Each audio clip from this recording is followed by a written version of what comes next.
Hi everybody, this is your Week 12 overview for English 101 College Composition.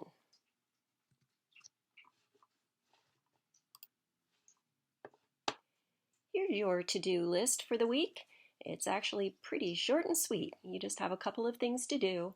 So on Sunday of week 11, you submitted your rough draft of your research paper.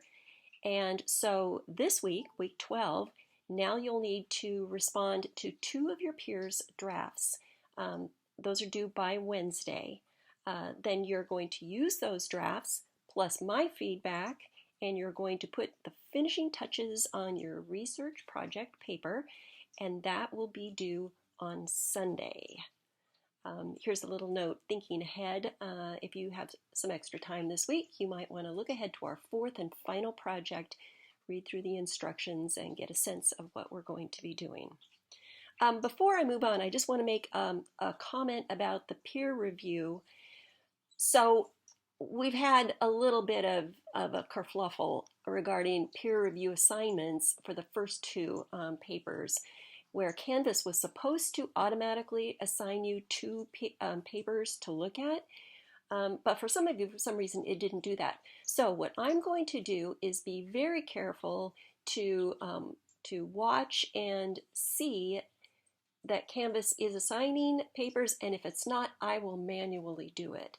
So as soon as you have submitted your rough draft, I will jump on there and make sure that you have a couple of peer review papers to look at.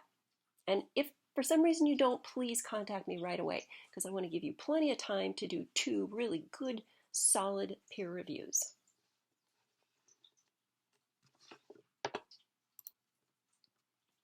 Here's the module. So the two things to remember, you need that reflective cover letter. If you click on that link, it will give you all the prompts. Please make sure that it's complete, that you do a good job on the cover letter, and then the submission link for the mini portfolio version of your research paper. So just quickly going over the requirements to refresh your memory. Remember, it's about 1,250 to 1,500 words. You need to include your working draft with the peer edits. Now, I know that some people don't make actual comments in your text, and that's okay too. Some people have entered comments in a discussion box along the side.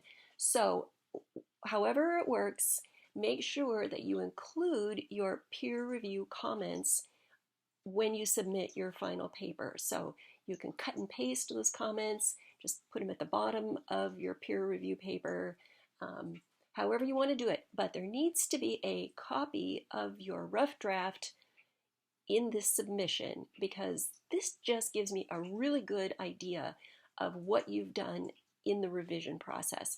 I can look at your rough draft, I can look at my comments, I can look at your peer review comments, and then I look at your final and really get a sense of like what your thinking was while you were working on this revision. Obviously, it needs a works cited page. Remember the information in your textbook on how to do that. Your reflective cover letter, the instructions should be pretty clear.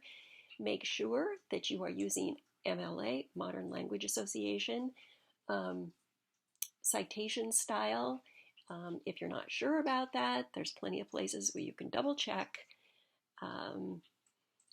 I have not asked for PDFs of your sources, so don't worry about that last one, okay? If I have a question about one of your sources, I will just go to your works cited page and I will quickly look it up.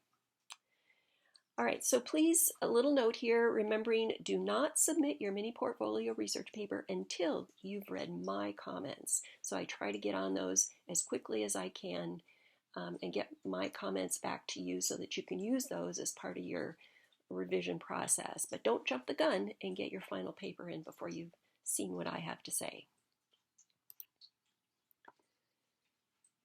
So here are the submission notes, just a real quick rundown. Remember, start with your reflective cover letter, your newly revised draft. So this would be the best draft, your final draft, and then end up with your peer review draft or the comments along the bottom.